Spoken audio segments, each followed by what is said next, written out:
सपा प्रमुख अखिलेश यादव ने 3 बागी विधायकों को पार्टी से निष्कासित कर दिया।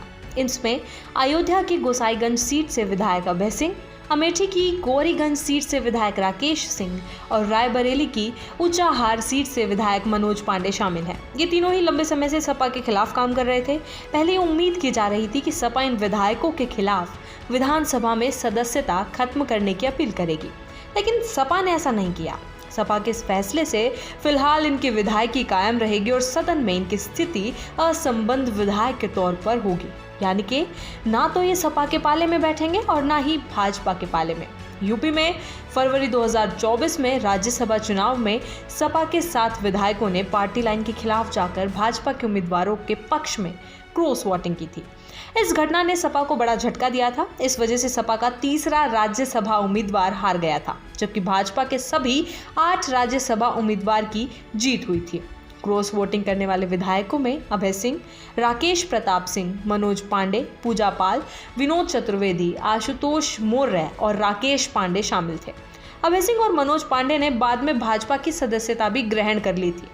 इस बगावत के बाद सपा नेतृत्व ने इन विधायकों के खिलाफ कार्रवाई की चेतावनी दी थी और अब ये निष्कासन उसी दिशा में उठाया गया कदम है। हालांकि अभी 4 विधायक और हैं जिनके खिलाफ सपा ने कोई ठोस कार्रवाई नहीं की। इनमें सबसे अहम नाम पूजा पाल का है। सपा ने अपने बयान में स्पष्ट किया कि इन नेताओं को आत्ममंथन और सुधार के लिए अनुग्रह अवधि दी गई थी, जो अब समाप्त हो चुकी है। यह अवधि इसलिए दी गई थी ताकि पार्टी लाइन से भटके नेता खुद में सुधार करें और समाजवादी विचारधारा की ओर लौटें। लेकिन बार बार समझाने के बावजूद जब इन नेताओं की गतिविधियों में परिवर्तन नहीं आया तो पार्टी ने यह सख्त कदम उठाया। हालांकि पार्टी ने चेताया है कि भविष्य में अगर किसी नेता की गतिविधियां जन विरोधी या विचारधारा विरोधी पाई जाती हैं तो उस पर अनुशासनात्मक कार्रवाई की जाएगी। आपको बता दें कि तीनों निष्कासित विधायकों का सपा में कभी मजबूत राजनीतिक कद रहा है। खासकर मनोज पांडे पूर्ववर्ती सरकारों में कैबिनेट मंत्री भी रह चुके हैं, लेकिन हाल के महीनों में ये देखा गया कि ये नेता लगातार पार्टी नेतृत्व की आलोचना कर रहे थे। कई मौकों पर सत्तारूढ़ भारतीय जनता पार्टी की नीतियों के प्रति नरम रुख दिखा रहे थे और संगठनात्मक बैठकों से दूरी बना रखी थी।